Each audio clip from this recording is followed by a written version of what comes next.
The hamstring muscles are in the flexor compartment of the thigh. And the second point, what did we study? We have studied some characteristics of the hamstring muscles, and we know the names. What are those names? The semitendinosus. Why it is called as semitendinosus? I told you. And semimembranosus. Why it is called as semimembranosus? I told you.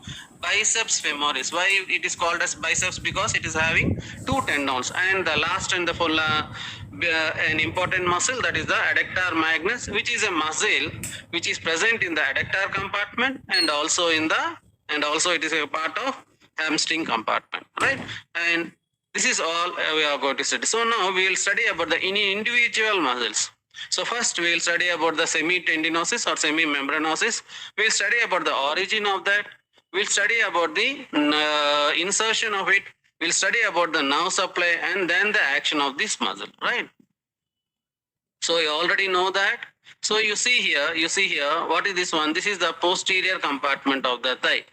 So in the posterior compartment of the thigh, if you see this diagram, you can see this one. We already discussed about this part. What is this one? The gluteal region, which I have taken it, right? So in the posterior compartment of the thigh is called as what? Is called as the flexor compartment of the thigh. And what are those muscles?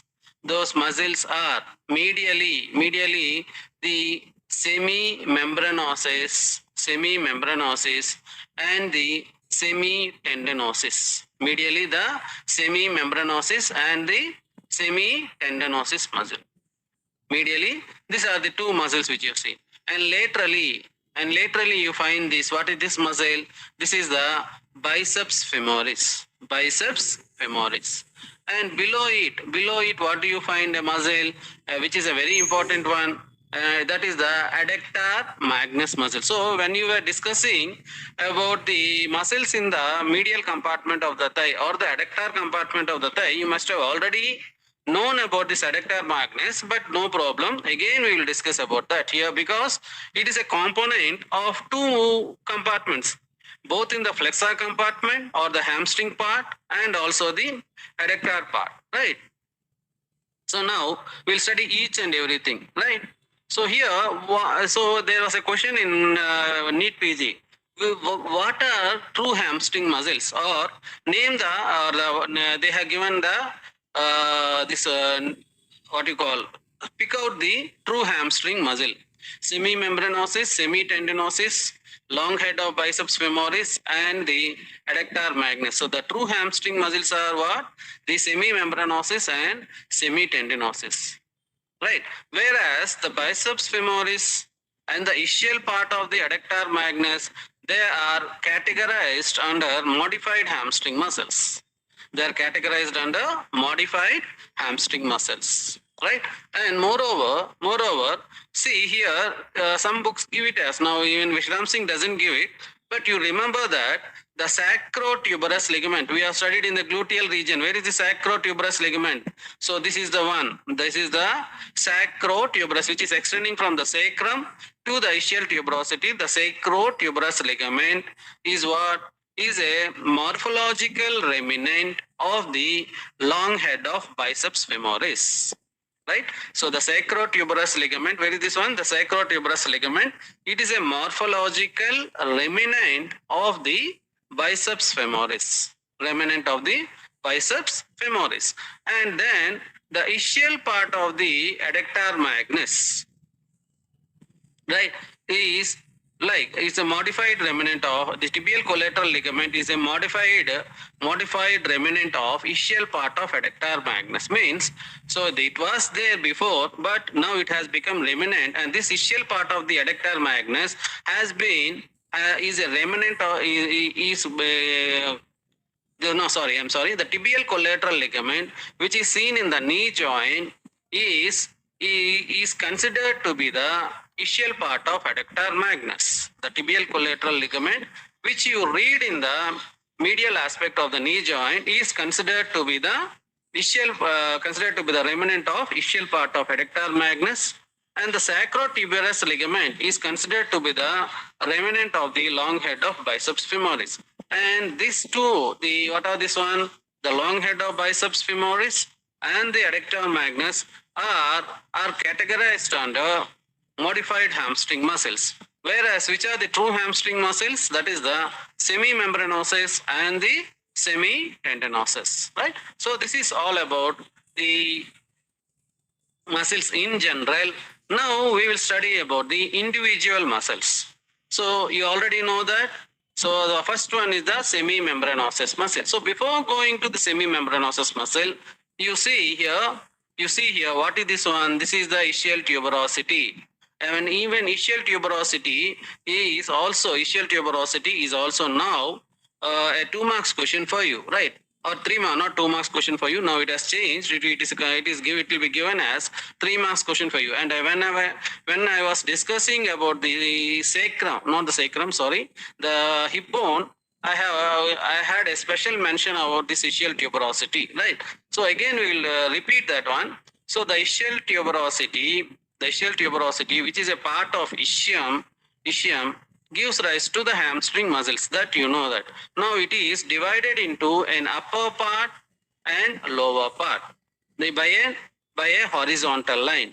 The horizontal line will divide the ischial tuberosity into upper part and lower part.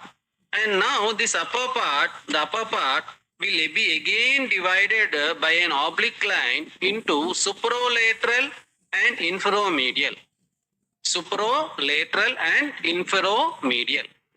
And the lower part is again divided into inner aspect and the outer aspect, or the external aspect, right? So again I am repeating it. The ischial tuberosity is the one which is a part of ischium, and it will be divided by an horizontal line into an upper part and lower part.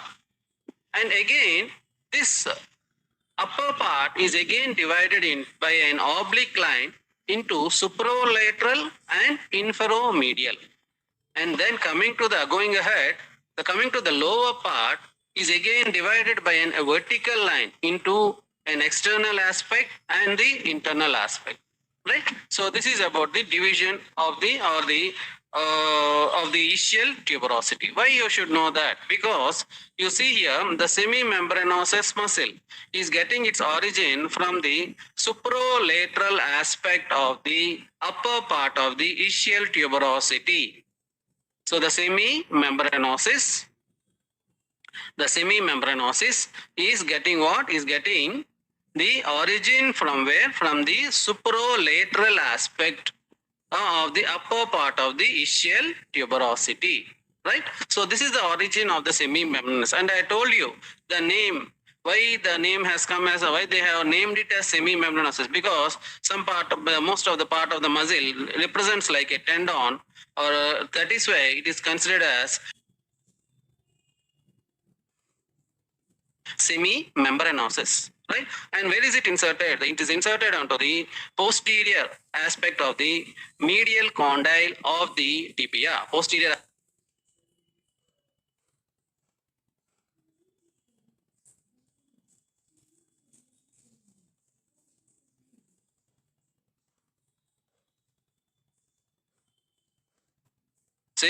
are considered to be the oblique popliteal ligament. Oblique popliteal ligament of the knee joint. So what is this oblique popliteal ligament? This is a semimembranosus. But when they ask you what is the origin and insertion of the semimembranosus, the origin from from the upper and supralateral aspect of the ischial tuberosity, and insertion is onto the posterior and medial aspect, posterior and the posterior and of the medial condyle of the tibia, and some parts,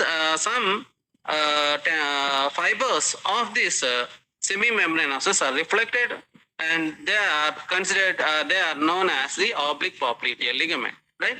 So this is all about the semimembranosus. So whenever in the knee joint you study about oblique popliteal ligament, what should come into your mind? That is that this is nothing but an extension of the fibers of the semimembranosus muscle, right?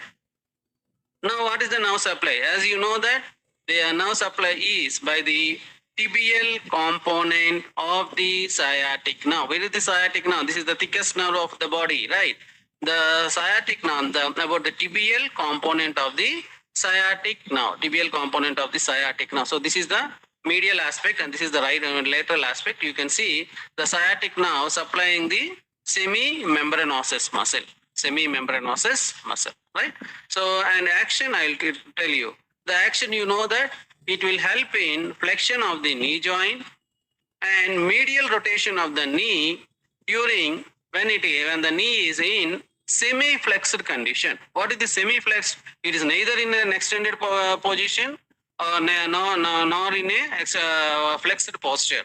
It is semi-flexed. So the semimembranosus, since it is inserted onto the medial aspect of the on the posterior aspect of the medial condyle, this will help in not only flexion of the knee joint but also helps in medial rotation of the knee joint. In which position? In the semi-flexed position. Only in the semi-flexed position it will help you in the medial rotation of the knee joint. So this is all about what? All about the semimembranosus muscle. So you know the origin, you know the nerve supply, and you know the insertion, and you know the action of this muscle, right? Right? Are you understanding the class? Please answer. Are you understanding the class? Right. So next, coming to the semitendinosus, tendinosus muscle. Right. So now if you see here, we have studied about the semimembranosus and now we are studying about what? The semitendinosus muscle. So the semitendinosus muscle will get its origin from where? It is a common origin, it gets its common origin from the medial part of the upper aspect of the ischial tuberosity. You already know this is the upper aspect and this is the infromedial part of the upper aspect of the ischial tuberosity, right? Along with one more tendon, along with which tendon? Along with the tendon of the long head of biceps, along with the tendon of the long head of biceps. So which is this one? Semitendinosus, you can see here. So in the dissection also, you can identify between the semimembranosus and semitendinosus how by seeing the, if it is more membranosus, it should be semimembranosus. And if it is more in a tendon, it should be semitendinosus, right? So the semitendinosus muscle, you know that it is getting its origin from the infromedial part of the upper aspect of the ischial tuberosity along with the long head of biceps tendon. And where is it inserted? It is inserted into the medial aspect of the shaft of the tibia. Medial aspect of the shaft of the tibia, right? Along with other two more muscles are there. Along with that, anterior to the semitendinosus. What are those two muscles? Anyone can tell me? What are those two muscles? You can Google it and you can tell me now. Right, what are the two muscles which are inserted along the medial surface of the shaft of the tibia along with what? Along with the semitendinosus. What are the two muscles? Because tibia is over for you. Please answer. What are the two muscles which are getting inserted anterior to the semitendinosus along with the, yes, gracilis. Yes, very good. Gracilis and sartorius are the other two muscles which are getting its origin in the anterior aspect of the tibia, in the anterior to the semitendinosus on the medial surface of the. So you can remember it as the three muscles which are inserted on the medial surface, onto the medial surface of the shaft of the tibia are, first one is the sartorius and second one is the gracilis and the posterior most one is the semitendinosus. The first one is the sartorius, the second one is the gracilis, and the third one is the posterior most one will be the, from anterior to posterior will be the semitendinosus. So do you know the mnemonic for it? Was it taught for you? A mnemonic to remember the insertion of these three muscles onto the medial surface of the shaft of the tibia. Do you know that? Yes or no? Please answer.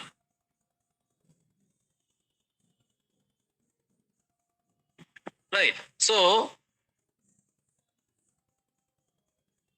grace between two surfaces, even that is good. Grace between two surfaces is also a mnemonic. And one more thing is the girl between two surgeons. So what is the first surgeon? Anteriorly is the sartorius, posteriorly is the semitendinosus, and in between the girl is the, what is that one? The gracilis, right? So this is a mnemonic. Or one more, someone has told that the grace between two surfaces, even that is good, or any mnemonic you can remember, right? So now you know that, you know the origin and the insertion of the semitendinosus muscle. Now what is the nerve supply? As usual, what is the nerve supply?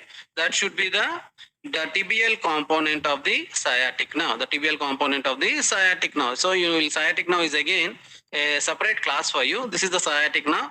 This is the tibial component of the sciatic nerve. And what is the action? The same action. It helps in flexion of the knee joint as well as the medial rotation of the knee joint in semi-flexed position along with which muscle? Along with the semimembranosus muscle. Right? So this is all about what? This is all about the semitendinosus muscle. Right?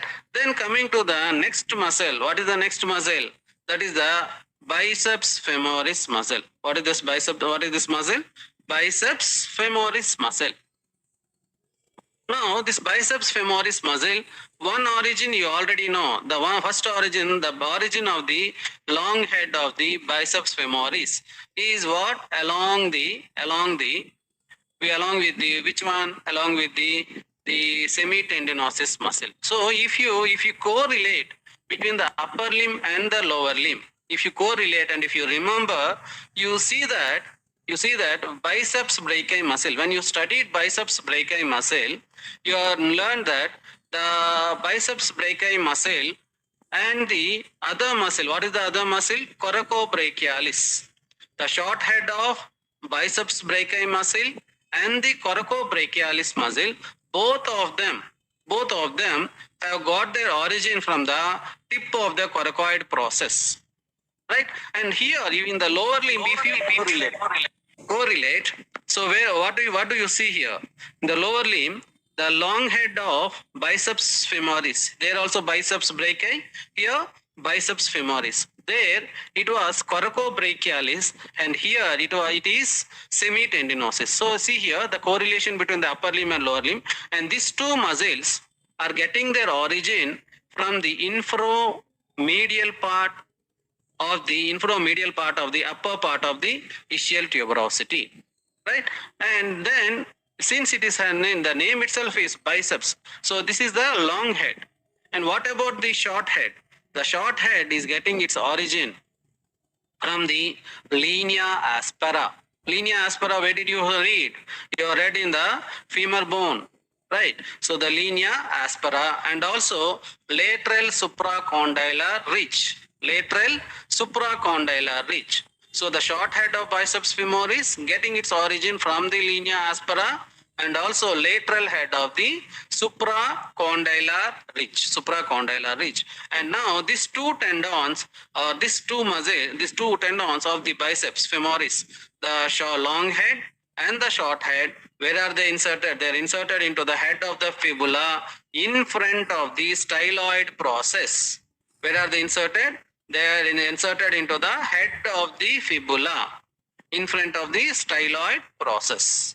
Right? So this is all about the origin and the insertion of the biceps femoris muscle. Right? And now you see the action of the biceps femoris muscle. It is helping the same thing. It is helping in flexion of the knee joint along with the lateral rotation of the knee joint in semi-flexed position. Right? So first one is the flexion of the knee joint. You already know that. And along with that, instead of medial rotation, which is done by semitendinosus and semimembranosus, here since it is inserted into the fibula, right? It is inserted where it is having one more action. What is that action? It is the lateral rotation of the knee joint. In which position? Only in the semi-flexed position. Only in the semi-flexed position. So this is all about the which muscle? the biceps femoris muscle. And moreover, what is the nerve supply? The one nerve supply, you know, the long head of the biceps femoris muscle is getting its nerve supply from the tibial component of the sciatic nerve. So we have studied that semitendinosus, the semimembranosus, and the long head of biceps femoris. All these three muscles are getting its nerve supply from the tibial component of the sciatic nerve. Whereas the short head of biceps femoris is getting its nerve supply from the common peroneal component of the sciatic nerve. From where? From the common peroneal component of the sciatic nerve. So this is all about the nerve supply, the origin, the insertion, and the nerve supply and the action, sorry, not the nerve supply, action of these muscles. So we have studied the first thing, we know that there are 4 muscles in the hamstrings compartment. Hamstrings or in the flexor compartment. And then what are those 4 muscles? The semitendinosus, the semimembranosus, and the biceps femoris. And the last one muscle, that is the adductor magnus muscle. What is that muscle? Adductor magnus muscle, right? Are you understanding the class? Are you understanding the class? Yes, sir. Yes. Right. Now, coming to the last muscle, but adductor muscle is an important muscle for you, even in the examination point of view. Right. So we'll study about the adductor magnus muscle. Right. And this adductor magnus muscle is a composite muscle. And one more thing, it is a hybrid muscle. Why it is called as a hybrid muscle? Why adductor magnus muscle is called as a hybrid muscle? Any reason for it? Please answer. It is supplied by 2 nerves. Yes, very good. It is supplied by 2 nerves. What are those 2 nerves, Afrin? Obturator nerve and sciatic nerve. Yes, very good. So it is supplied by 2 nerves, that is the obturator nerve and the sciatic nerve, right? So any other muscle in the lower limb which you have already studied and which is a hybrid muscle.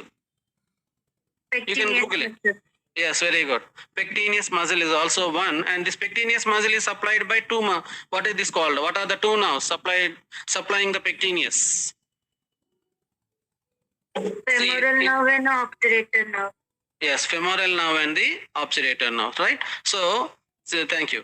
Right, so now this adductor magnus is also supplied by 2 nerves, that is the sciatic nerve, and also one more thing is the obturator nerve, right? So this is a part of 2 compartments, that is the adductor compartment and also the hamstring compartment, right? And this adductor magnus muscle has an openings. So there are 5 openings in the, and what are those openings called as? Since the opening is between the bone and the aponeurosis of the adductor magnus muscle, and that openings are called as osseo-aponeurotic openings. Osseo means what?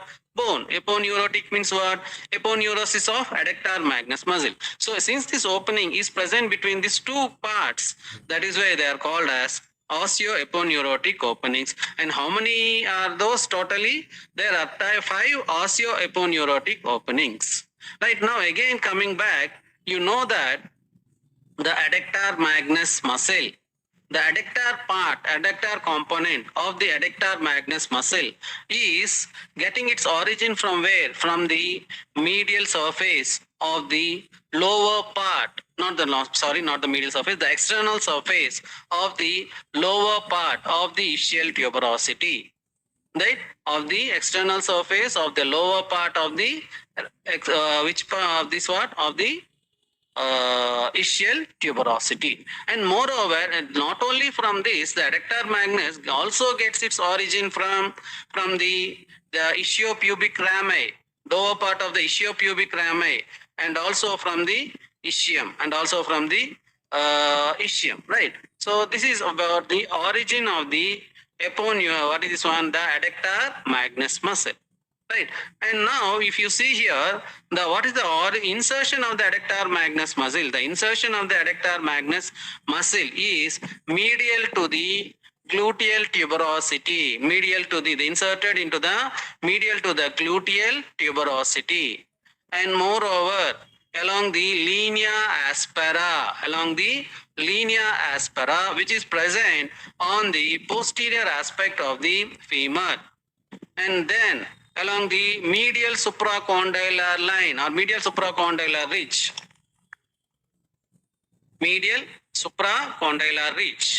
and then what else? Into the adductor tubercle, right? 1 minute.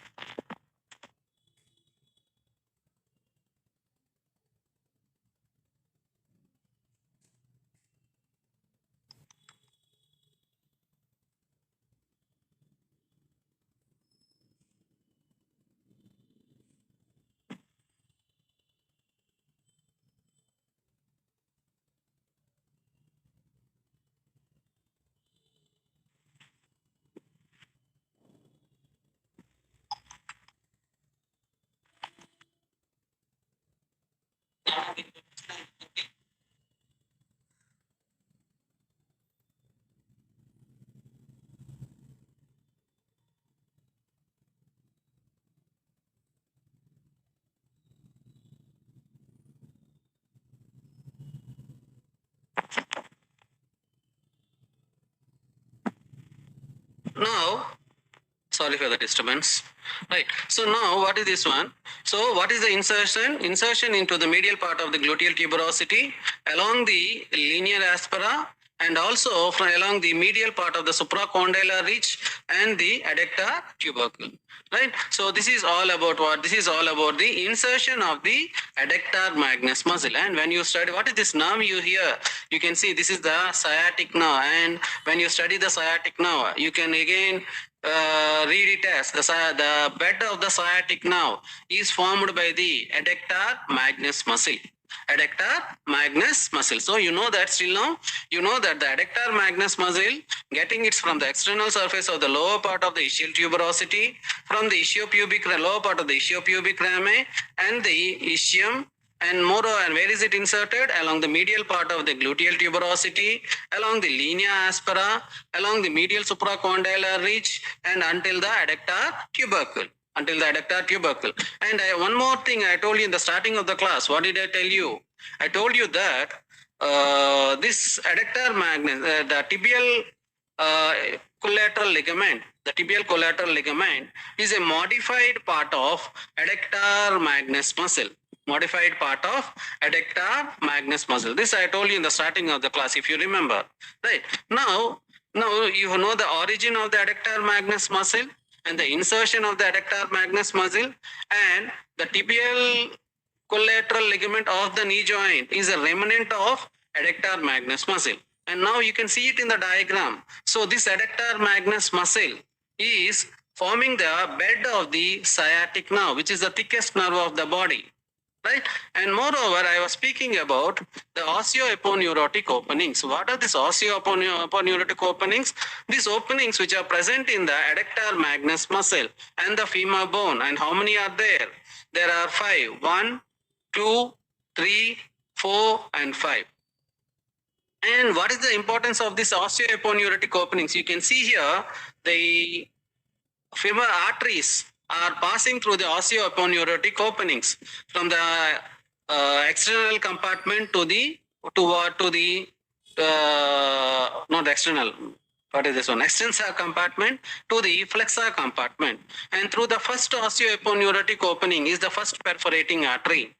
Through the second osteoaponeurotic opening, the second perforating artery, the third perforating artery, and the profunda brachii artery. Right. So you see here, and this perforating arteries itself, the perforating arteries itself are what? Are the branches of the profunda femoris arteries.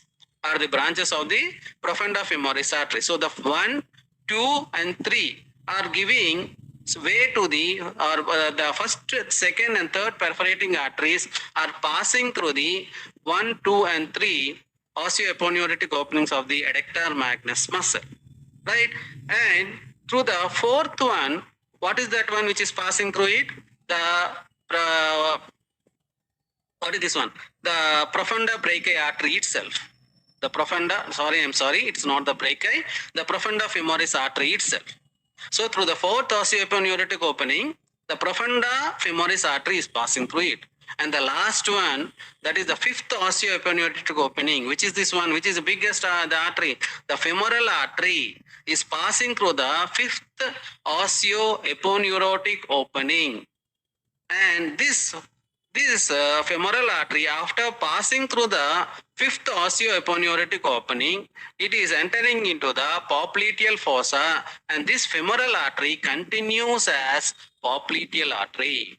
The femoral artery continues as popliteal artery after it passes through the fifth osteoaponeurotic opening present in the adductor magnus muscle. Adductor magnus muscle. So still now, what did you learn about adductor magnus muscle? Its origin and there its insertion, and also about the osteoaponeurotic openings and the structures passing through these 5 osteoaponeurotic openings present in the adductor magnus muscle, right? And now what is the nerve supply? You already know this is a hybrid muscle, and it is a muscle of 2 compartments. That is the adductor compartment. So the adductor compartment, what is that muscle? Obturator nerve. And also the flexor compartment of the thigh. What is that muscle?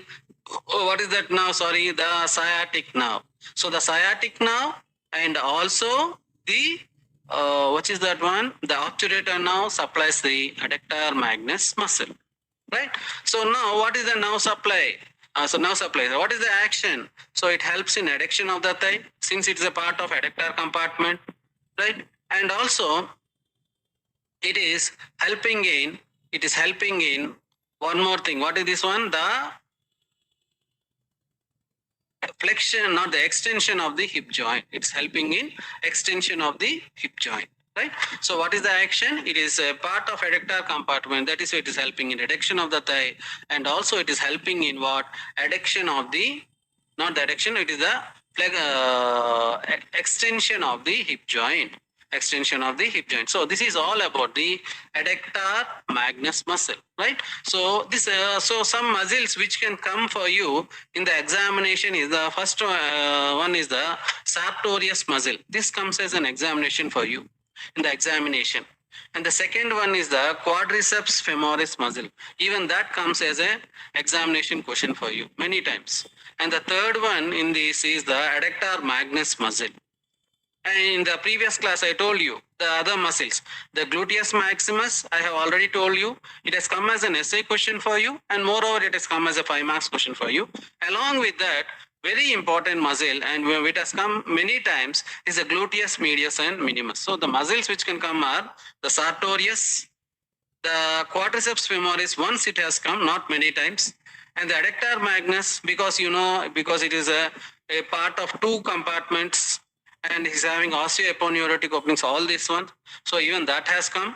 Gluteus maximus, gluteus medius and minimus. All these are the muscles which can come for you in the examination, and which have already come for you in the previous examinations, right? So please take a note of it and read these muscles, especially when you're reading the thigh region in the lower limb, right?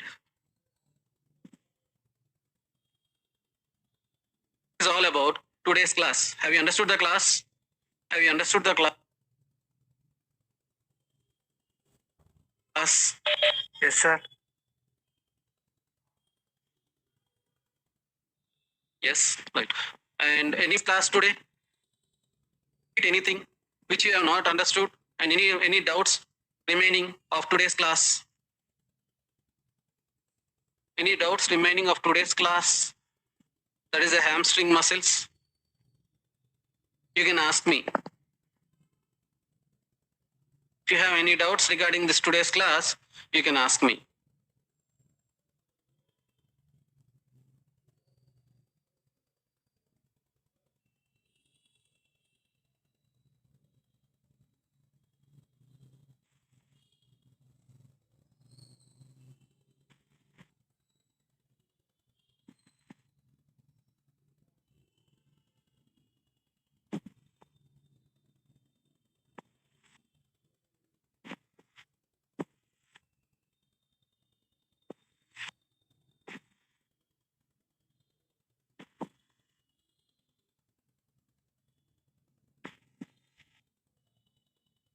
And here you have one more anastomosis, which I have already discussed. But anyways, as time is remaining, I will just once again discuss here.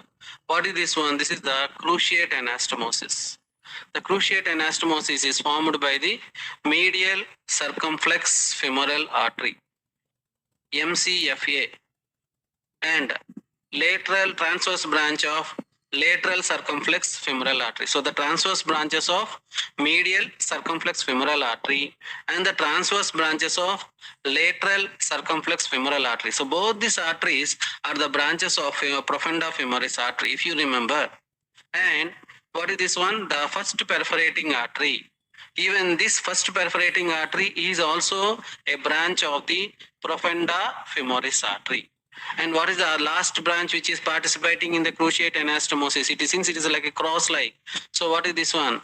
A branch from the inferior gluteal artery. A branch from the inferior gluteal artery. So these are the branches taking part in the formation of the cruciate anastomosis, and he is present in the flexor compartment of the thigh. So again I repeat it, the cruciate anastomosis is formed from medial circumflex femoral artery, a transverse branch of medial circumflex femoral artery, and the transverse branch of lateral circumflex femoral artery, and the first perforating artery, and the branch from the inferior gluteal artery. So this is all about the cruciate anastomosis, which is present near the hamstring muscles or in the flexor compartment of the thigh. So this is all about today's class. I hope you have understood the class, and the sciatic nerve and the sciatica will be discussed in the next class. So thank you for today.